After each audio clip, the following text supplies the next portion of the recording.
Generating traffic and sales can be a challenge for online merchants. But selling on the Walmart Marketplace puts your products in front of millions of customers who shop on Walmart.com. And right now, sellers who join Walmart Marketplace can save up to 50% on referral and fulfillment fees for the first 90 days. So get started today. Head over to marketplace.walmart.com/savings. That's marketplace.walmart.com/savings. Welcome to E-Commerce Conversations, a podcast by Practical E-Commerce. What's going on, Internet? Eric Van Holt's back again with another E-Commerce Conversations. Hope all is going well on the other side of the Internet. On the other side of the table from me, Mr. Brenden with Homestead Brands. Welcome. Good morning. Thank you very much. How's it going? Yeah, it's Wonderful. nice and sunny here in Austin. It's a beautiful day in Austin. Glad to be here. Right before I hit record, Brenden was telling me why the company is named Homestead Brands. But why don't you go ahead and give our listeners a 30-second pitch of what the hell you do and why are you worth talking to me, man? Sure. Well, we'll see if I am. Yeah. So, it's great to be here. So Homestead Brands is a company that sells furniture on the internet. That's how I describe it in the shortest terms. We got started selling Murphy beds, which are beds that fold up against the wall when you don't need them. And that company is called Lori Wall Beds. That's really where we make most of our money today. But as we built a team of people who started to know a lot about furniture and about marketing, we thought, maybe we could apply some of these skills to another type of furniture. So we recently acquired a porch swings company that we are trying to scale up. But now that we're working on two companies, we thought, we should create an umbrella company, a parent company where we can all say we work. And so that's Homestead Brands. Homestead Brands owns these two furniture brands, and we work on them and have fun doing it. Yeah. Homestead's a word that drives me because I kind of have the same desire to have multiple brands. And I've got this second brand called Sovereignty, which is actually like geared towards like homesteaders. Finding. So the word homestead we actually picked because, Lori Wall Beds, the Murphy Beds company, I bought when it was a fledgling company built around this bed that a lady named Lori had designed. So Lori. Lori, like the lady's name. Yep. So Lori is a real person. She created this bed and was building them one at a time in her garage for people on the internet. But people loved it. And she had more work than she could handle. And so she ended up wanting to look for a partner, or eventually what we did is I just bought her out. But she was a homesteader. What she really wanted to do with her time was maybe make some art and then build a homestead for her family on family land, which means sort of build your own house, raise your own crops, have a farm, that kind of thing. She wanted to live on the land. So we actually created like an LLC called Homestead Furnishings. Okay. So she could feel like, like she knew I understood what she was going for. But Homestead has always stuck in my mind as like the foundation of how we got started. Yeah. And now we think about how can our products help people enjoy their homes, their family, time with friends, get the most out of their space. So the home has just been the focal point of our evolution since the start. Yeah. Again, before we hit record, Brenden and I had a good conversation about just like parenting and, talking about kids and the education and, that home environment and learning. And so it's definitely something that is natural to you. Yeah. Because when I think about it, you're looking for a company, you buy Murphy Beds company. Like, I would imagine of all the e-commerce businesses to buy, that would be the worst. Just like big old things. How the heck do you ship it? Yeah. And like, how do you manufacture it? Like figuring all that. Because if you're buying out your partner, she's making it. At the start, I thought maybe I could just take over the construction. So I had a woodworking hobby and I thought, okay, I could just take this over and maybe I could be a little more efficient than her. But then I looked at the numbers and it's like, there's just no way I'm going to spend every weekend doing this. I do have a family. This was not my full-time job. It was my side hustle. Yeah. And this is supposed to help me support my family, not take me away from them altogether. So Lori also had a second product she was selling, which was a do-it-yourself plan to build the bed yourself. People could download a PDF, buy the wood, cut the wood themselves, and put it together on their own time. So my brother Kyle was helping me at the time strategize, and he and I eventually have become partners in this business. But at the time, we decided to just jettison physical beds altogether. Like, we didn't have a good method to make them at scale. And we doubled down on the PDF plan. We started selling the hardware bag that goes along with it, screws and nuts and bolts. And we took that as far as we could with the do-it-yourself carpenter crowd. Yeah. How far is that? That was to maybe $250,000 a year. Okay. Which was pretty good for that product. Yeah. But the do-it-yourself crowd is just a small crowd. And I wanted to quit my job and work on this thing full time, and we weren't getting there with the do-it-yourself product. Yeah. So that's when we started then thinking again about how could we get these manufactured at scale. And essentially I took that. So when did you buy Lori out? Was that before? We were partners for about 6 months. She wanted to be partners long enough to know that her baby would be well taken care of. Okay. But the intention was always to fully buy her out so she could move on again to her artistic pursuits and things like that. Yeah. So that bit of overlap time was just enough for me to learn the business well, have a good handoff, for her to feel comfortable that we were going to do well with her company. You've done really well with the company. So it you has worked out very well. So how did you find you're not making the beds, but you found a manufacturer? Oh gosh, first we started going on Craigslist. Maybe there is a local carpenter who wanted to do this 24/7, build beds for us. But man, it's a rough crowd to try to do business with at scale. Eventually, I just started emailing that PDF, that same do-it-yourself PDF plan. I started trying to Google people who seemed to cut wood into pieces and said, can you cut these pieces and put them in a box for us? And most people, either they wouldn't pick up the phone or they didn't call me back or they wanted minimums that were just enormous. Right. But we found one company, answered us, took on the job. It wasn't without its speed bumps, but they cut those exact pieces from that do-it-yourself plan, put it in a box like IKEA furniture, put that same hardware bag we were selling, the screws and things, in the box, and we found a 3PL to hold on to those for us, and that's how we got started with physical beds. Yeah, so you're shipping like an IKEA. Yeah, it's called flat pack. It's called ready to assemble furniture. It's got all the holes drilled in it. You just follow the directions, put it together. Yeah. It's not a small job. It takes 6 hours right now. Oh, God, It's not a small job. Well, so that's the thing is we have been selling essentially the same product that Lori invented 10 years ago or so. Yeah. And we're just now about to release the modified version that's more professional. Yeah. But really, we've gone quite a long way as a do-it-yourself product. Right. It's really remarkable. So 6 hours, I mean, like how long would it take her to manufacture it? She could crank out about one a week. She'd put it together. She would paint it for you. And then she would take out all the screws, put those in a bag, wrap up those pieces in cardboard and send them to you. Yeah. And, certainly it's a one-at-a-time kind of job, not very efficient, and it was exhausting. Yeah. I think I built a bed 2 times, and I was like, I can't do this anymore. I can't do this. Do your customers have to finish it and paint it and stuff like that? Or we started by offering an unfinished bed so that we could get the most possible customers interested in no matter what color they want. Right. We still offer that product. It's our best-selling product. Okay. But we do offer now... Will you sell like the stain with it as well? No, since those are so easy to find at Home Depot, we probably couldn't be competitive there. But now we do offer stained beds and painted versions because that's actually a lot of work to paint something that big. Yeah, I mean 6 hours. 6 hours just to put it together. Right. Then you got to start sanding it and staining it. Oh, God, yeah. That's a project. It is a project. Some people love it. Well, yeah, I mean, I think it's like a mac and cheese, like, I don't know if you know much about mac and cheese and like the craft, like the whole reason you've got to like put the butter and all this stuff into it is because the moms wanted to feel like they actually cooked a meal rather than just like it feels cheese. Too lazy to throw the whole thing in the pot. Yeah, so there's certainly like the people who just like love building stuff. Well, and what we generated really a community of sorts because these people put so much effort into their projects. We were able to get reviews at a very high rate with pictures, the kind of thing that a brand really benefits from. Sometimes it's very hard to get from people. Yeah. But people are proud to share their projects and help each other with questions and answers.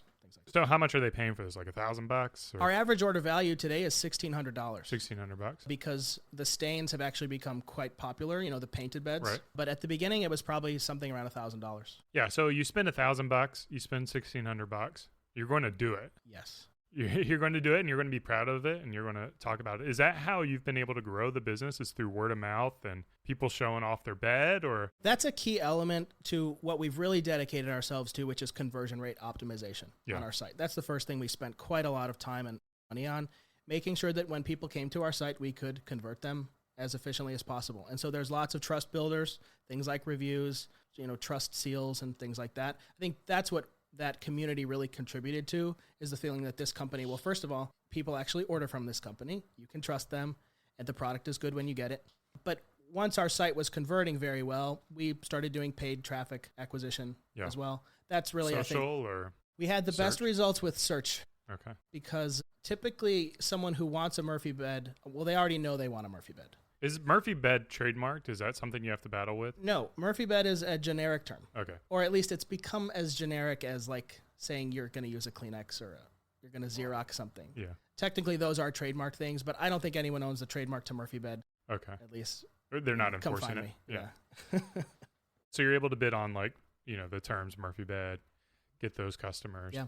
And we have, built a blog that has lots of articles that generate that SEO, that content that gets people to our site. So we want to be very easy to find if you're looking for a Murphy Bed. Yeah. But we have struggled to generate interest in Murphy Beds if you don't already want one.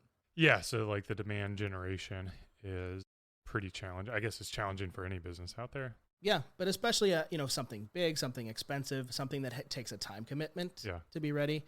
We tried to build an affiliate program where we would even send a free bed to people if they would put it together, write some content, like an influencer program. Yeah. But it turned out it's actually very hard to convince someone to take on that kind of a project if they don't already want to do it. Right. So we focused on just being very easy to find if you already want a Murphy Bed. Yeah. So you're doing $250,000 a year. I assume you're no longer at $250,000. You guys have grown. Both you and your brother are working in the business. Yeah. So we both worked on this probably 6 years in our nights and weekends before we were finally able to go full-time during 2020, during the pandemic. Wow. Yeah. The pandemic was wonderful for our business. Interesting. Because Murphy Beds became really helpful if you need to reclaim the guest room so you could work from home or teach your kids or maybe do your workouts. Yeah. So you saw a big boom, 2020, started working on it full-time. Yes. In 2020, we did 4X. So we quadrupled in 2020. And we both, looked at the numbers and finally said, I think this really could support our families.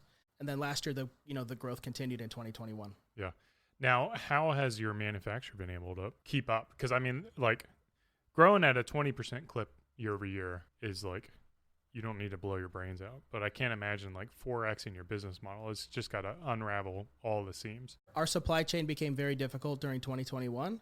Partially because of the pressures that everyone has been experiencing, but partially because our partner just became unable to keep up with the growth anymore. Yeah. I think some of the cracks in their quality control, those kind of things start to show. And so we spent most of 2021 looking for a better partner, shoring up some of the supply chain that previously we had relied on our manufacturer to take care of. And now we're kind of bringing some of that sourcing in-house to make sure that it's reliable for the future. Yeah. I think that's the important thing, or at least that I've recognized in our business, is the vendors you build relationships with are for this period of time with your company. You don't want to go with a vendor where you think you're going to grow into that because you'll always be that small player and not get that attention. And then you don't want to go with that, mom and pop that you're too big for because, they just can't handle the volume and it's not a good fit. So it really is that Goldilocks of vendors, for this period of time. And then eventually you have to say goodbye. That is a lesson that I have learned as a business owner over the years. And it doesn't just apply to vendors. It applies to people on your team. Yeah. It applies to maybe agencies you're working with. But I think as the business owner, you have to constantly be reinventing your company to keep up with where you are. And that involves, letting go of some partners that were really good for you at the beginning. Maybe they were the only ones to pick up the phone at the beginning. But your responsibility as the business owner is to make sure that you're prepared for the future. Yeah. You can't always rely on what things were like in the past. What is your role and what is your brother's role within the company? Yeah, so we're co-founders and co-CEOs. We make decisions together, but we generally divide the work into the digital realm and the physical realm. Yeah. So my brother Kyle lives in Spain, and he handles the digital side of things, which is easy to do from over there. The marketing, the website, the influencer stuff, kind of anything that happens online. And then I tend to manage more of the physical side of things. Now I have people helping, of course, with product, with manufacturing, logistics, customer experience, customer service stuff, and the financial side of things I tend to watch over as well. So we kind of break things up that way. But to be honest, more and more we have team members really doing that work. Yeah. And Kyle and I just sort of supervise. Yeah. I can only imagine the family dynamics that come in to running a business, especially if you're both co-CEOs. Are you 50-50 as well? Is it just We are 50-50 partners. And at the beginning, 8 years ago, we thought we were splitting up a tiny thing. Right. And nowadays, people might tell you that that's a terrible idea. And perhaps it maybe is a terrible idea. And one day, perhaps we will really have to work hard to make that work. But we know in the back of our minds that there's danger in being 50-50 and working with family, and we're doing both of those things. And so we just don't mess around. And being co-CEOs, yeah, you know? Sure, like exactly. So we just don't mess around. If we have conflict, we get it out on the table. We work it out because our family is so important to us. We have sisters and, of course, our parents. Like, everyone in our lives would be affected if we had some kind of a falling out. Oh, yeah. And so we just take our time. And I tend to run a little faster. Kyle tends to slow me down and show me things that I hadn't thought of. It actually works very well together. We have a very complementary skill set, which maybe that is what's saving us. We kind of complement each other in that way. Yeah, and I think, I'm just going to echo some things that I probably see is, like, first of all, division of, like, decision-making is crucial, where, like, your decisions are the physical and his are the digital, and then you don't manage your brother, right? And he doesn't manage you. Right. I think this is true with any business partnership. Like, my business partner, she handles operations. I do marketing. There's very little overlap. Product dev is probably the one thing where we have the most conflict. And then it's just like kind of this willingness to yield to whoever is most passionate.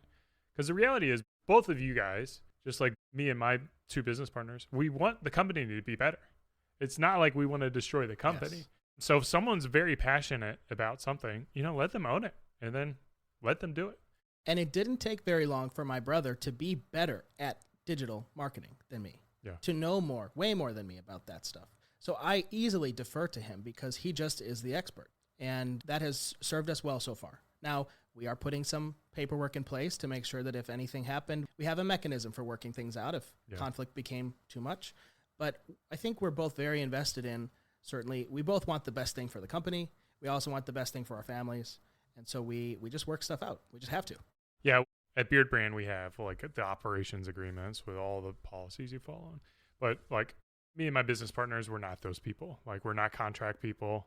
And we just kind of have a rule that we have to work out our issues and we have to do it with respect. Mm-hmm. And as long as we kind of follow those two rules, if you're willing to work them out, you will be able to resolve issues. And we've certainly had our issues, like every partnership. So have we. But I completely agree. If you want the same things and you're willing to play fair and discuss things with respect, you actually can work out. So far, we've been able to work out everything. I think the other thing to remember, and this is me talking from like a bootstrapped lifestyle kind of guy, is like once you hit $3 million in sales, especially if, like just two business partners, it's going to give you everything you need in life. Roof over the head, freedom to travel, freedom to spend your time however you want. You can get avocado on your burrito. Like, you've won life. You've literally won life if you have a $3 million business and you have two business partners. If you're 100% owner, $1.5 million company, and you've won in life. It comes faster than you think. Yeah. And then you do start to realize, what am I working? I'm not working for my daily food anymore. Right. I'm working for the future. And I think that takes the pressure off of me watching my brother's expense account to make sure it's all being fair. Once you have enough, you can actually take a much lighter touch with the other people that you work with, give each other more freedom and get more freedom in return. And not only that, focus on enjoying the journey and you work because you enjoy it. Or I work because I enjoy it. I am having more fun than I have ever had. Yeah. People ask me if I think about selling my business one day or something, and honestly, I don't know what else I would do yet. Right. I'm having more fun than I've ever had at work, and I tell my team, I just want to make sure we keep having as much fun as we are. Yeah. And you're always going to have bad days, but that's like why you come to work is to solve those problems. Absolutely. And they never end. And I'd rather have a bad day working for myself than a series of okay days working for someone else. Yeah.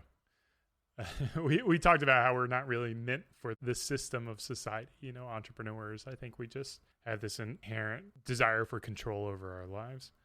One thing I wanted to talk about, because I was thinking about this as I got ready for the day, was an hour of my time spent on Beard Brand is way more productive and way more impactful to me than an hour spent on Sovereignty, which is my new startup small brand. You've got swinging porch chairs, I guess. How do you decide how to spend time in there? I assume it's not doing the same amount of revenue. And do you feel like you're taken away from Lori? Those are great questions and things we know we need to work out. And I wouldn't say we've necessarily worked them out yet. But no, the porch swings, to be honest, is barely making any revenue. The reason we went into it is because we have people on our team or contractors we've worked with a long time who are better at the 0 to 1 million portion of a business life. And I don't want to lose those people as Lori Wallbeds grows, well beyond that point. So we got this little, I call it an incubator brand, the Porch Swings thing, honestly, mostly to give those people something to work on, and then to see if we can prove that we have the ability to maybe repeat the success we had on the Murphy beds. We are going to have to come up with a formula for shared services to make sure that Lori Wallbeds gets the focus it needs while helping a small brand ramp up, which actually might need a lot more work at the beginning. Right. And so we're building an executive team. We have a strong director of product and a strong director of marketing who started recently. And it will be their responsibility to make sure that each brand gets the resources it needs from our team or from agencies. But TBD, because at the beginning, when you've only got one brand, you put all your nights and weekends in it, you put your heart and soul into it. And we can't do that this time. But we have people on our team who are better suited to that phase, and they can put most of their time into that brand if that's what it needs. Yeah, I mean, I'm going to call you out on your earlier conversation when we were talking about vendors is sometimes the company grows out of your team. And then you've made the decision to build a business around the team that you have, which I do myself. So I'm not coming from but I think it's just do you feel like you've captured all the market share that you have with Lori Beds? Definitely not. But what Lori Wallbeds needs today is less of, let's say, growth marketing, less conversion rate optimization work, let's say, and more maybe product roadmap development, a storytelling aspect that we haven't done yet. Yeah. So, I mean, the resources you're putting into the Porch Swings, those could be better spent going into the Lori Wallbeds. It's possible. I think at this point, my team breaks down in a way that actually there might be a person or two dedicated to a smaller brand, and their resources are actually much better spent on an incubator type of a brand. Right. And then there are people on my team who have more big company chops, you might say, whose efforts could be devoted to the larger brands. But we're trying to prove a thesis that we can repeat what we did with Lori Wallbeds, which is take a really good product because... Is it ego? Well, that's a really great question. I think I have this concern that, I've had this concern since I bought Lori Wallbeds, that the market for Murphy beds, just how big can it be? Yeah. And it grew a little bit, and I'm like, okay, well, I guess it's a little bigger than I thought, but eventually we're going to hit the top. And maybe every business owner secretly fears that you're going to hit the maximum with this business. And you worry, well, is that maximum going to be enough for my family, for the people? Then what do I do with my employees once we hit our ceiling? Yeah. I think we are hoping that will push our ceiling much higher if we can repeat the process with small brands, grow them into larger brands. I don't feel bad about hiring a great team and promising them that, this is a great place to work and that I'm looking out for them, if we have a formula that can be repeated and that I know that there is a long runway for these people here if they want it. Yeah, I mean, I think this is a very common thing that entrepreneurs have. And me too, is it all going to go to zero one day? Will people quit growing beards? Is everyone to start shaving? These are fears. It's crazy questions when you say them out loud, but they happen to all of us. Yeah. And I think a couple things that I remind myself with is again, the business can go down to very small and I can provide for my family. And it's almost getting to the point where I have enough savings in my bank account that it could literally go down to zero and my family's going to be taken care of for the rest of our lives, which is kind of that ultimate freedom. I think, my challenge to you would be, how could you evolve Lori Wallbeds to be a singular brand that encompasses new products that grows to the potential that it can grow, Sure. And I don't know how much you lean on SEO by having Wallbeds in the URL and stuff like that, but that would be my unsolicited feedback is rather than have two brands that kind of take the mental energy, you still have one brand, but what is that product that you can add to that brand that will continue to elevate it? I think that's great advice. And, not something that we haven't thought about. And the good thing is you're doing furniture for the other brand. Some people do clothing and, candles. Yeah. So who knows? We're trying to be at least that disciplined. Yeah. To keep it within the realm that we're working with the same vendors and the same fulfillment providers. But it's, one thing we struggle with at Lori Wallbeds is nobody needs a second Murphy bed. No one comes back to buy a second time. And I know I'm losing out on repeat customers. I have to acquire new customers every time. So broadening our product lineup is going to be essential to keep that growth coming. Yeah. And so it's definitely something my product guy is thinking about a lot on our behalf. Yeah.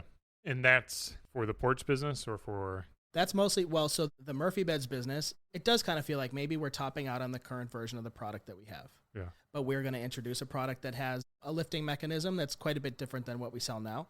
Plus, I mean, there's mattresses you could offer, there's bedding, there's bookshelves that go along the sides, things that turn it into more of a product line, more of a room solution than just the single product that we have really ridden for quite a long time. Yeah. So like the kind of what Casper's done. Yes, like exactly. Sheets and stuff like that. They have branched out into some furniture and things like that as well. Yeah, yeah. So, well, that will be exciting to see.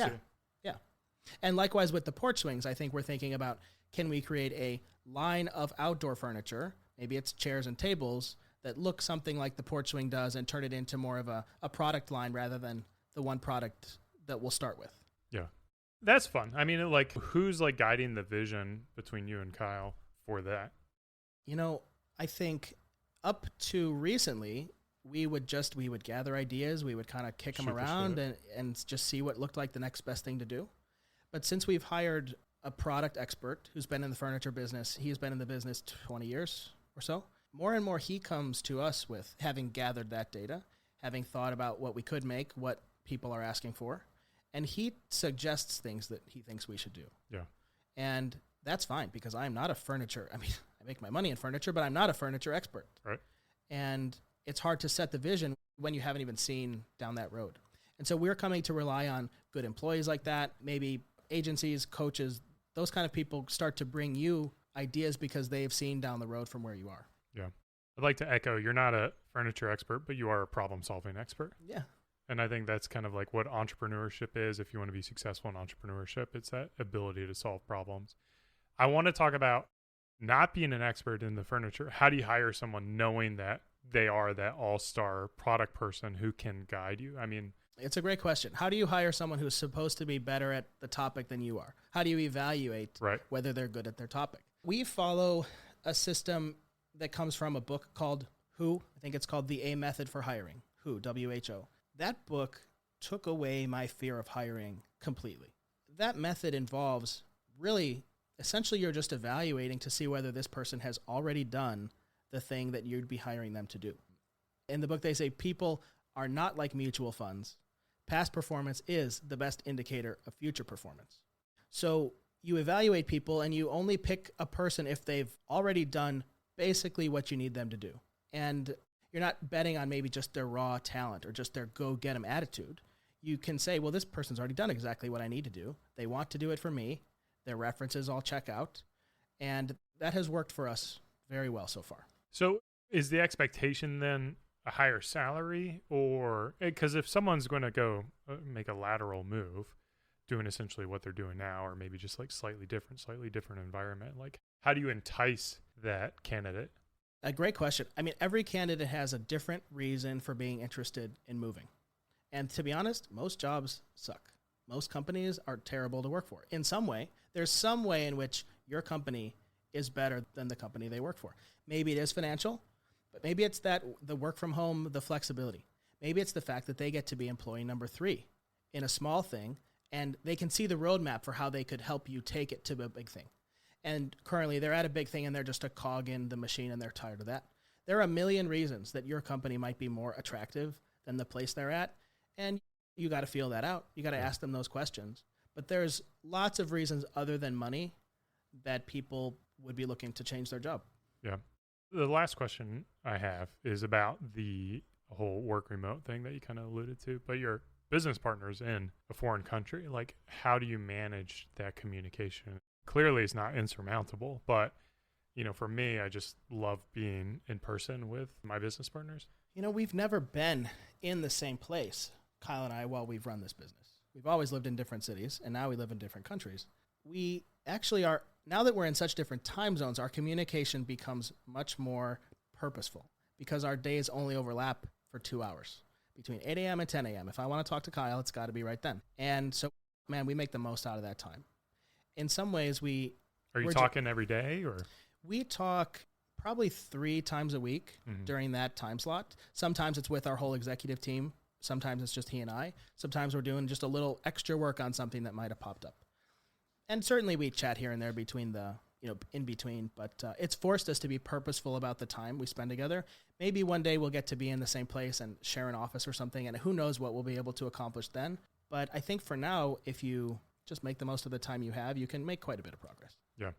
Where can people buy your products, support you, reach out to you, contact you? Sure. So Homestead-Brands is our company website. You can learn about our brands. LorrieWallBeds.com is our Murphy Bed site. OrganicSwings.com is our Porch Swings site. And that's probably the best place for people to find us.